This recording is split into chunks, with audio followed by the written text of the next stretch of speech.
This Star Waders video will show you where the planets are now being the beginning of the year 2011, and where you can see them in the night sky.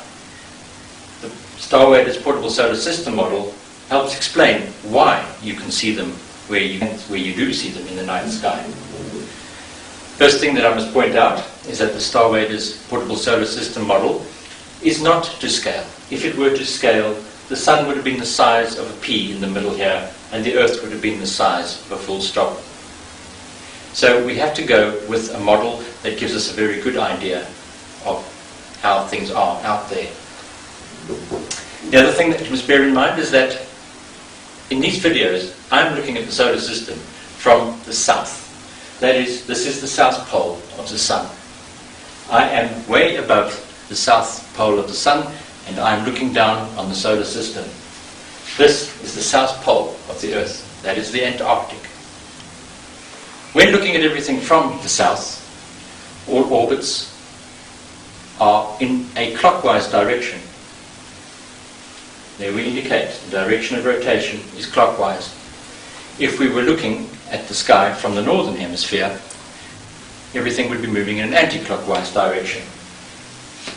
Right, let's start with the Earth. You would be here on the Earth somewhere between the South Pole and the equator. The equator is running around the Earth. You're somewhere between the two. At midday, you would be standing on the Earth, and if you looked straight up into the sky, you would see the Sun. You would have your western horizon, and you would have your eastern horizon.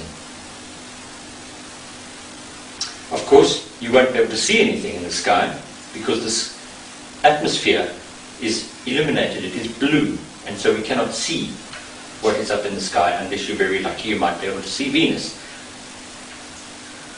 Right. As the day progresses, you will move around with the Earth, upon your position on the Earth, and eventually towards the end of the day, the western horizon will move up over the Sun, and the Sun will set, and it will be dark. You will have a dark sky, and you will be able to look up in the sky and see what planets are visible. Remember, this is the beginning of the year 2011. If we look up above us, and a little bit more towards the western horizon, where the Sun had set, we will see a very, very bright star. This is not a star, this is Jupiter. It is the biggest planet, and it is very visible in the sky at the moment. So look straight up and look a little bit further towards your west. The other planets that we can see, there are only another two, and they are not really naked eye planets either. Fairly close to Jupiter, but the only reason it's close to Jupiter is it's because it is in line with Jupiter, more or less. It is behind Jupiter, is Uranus. Further, closer to the western horizon, we have a look here, there's our western horizon. Look a little bit up from the western horizon would be Neptune. Neptune is also not a naked eye object. We cannot really see Mars at the moment. Look where Mars is. Mars is pretty well on the other side of the Sun. So we would be looking straight into the Sun to try and see it. And we would only be able to see it if it were a little bit above the Sun, and we'd be able to see it then shortly, just after sunset. But now it is directly behind the Sun. What we cannot see in the evening sky are Venus and Mercury and Saturn.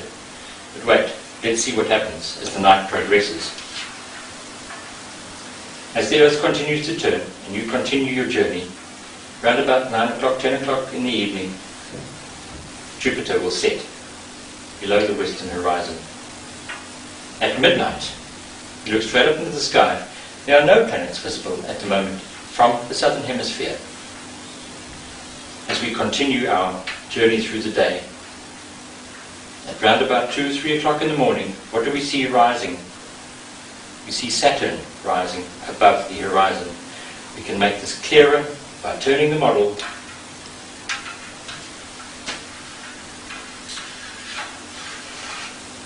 there we go.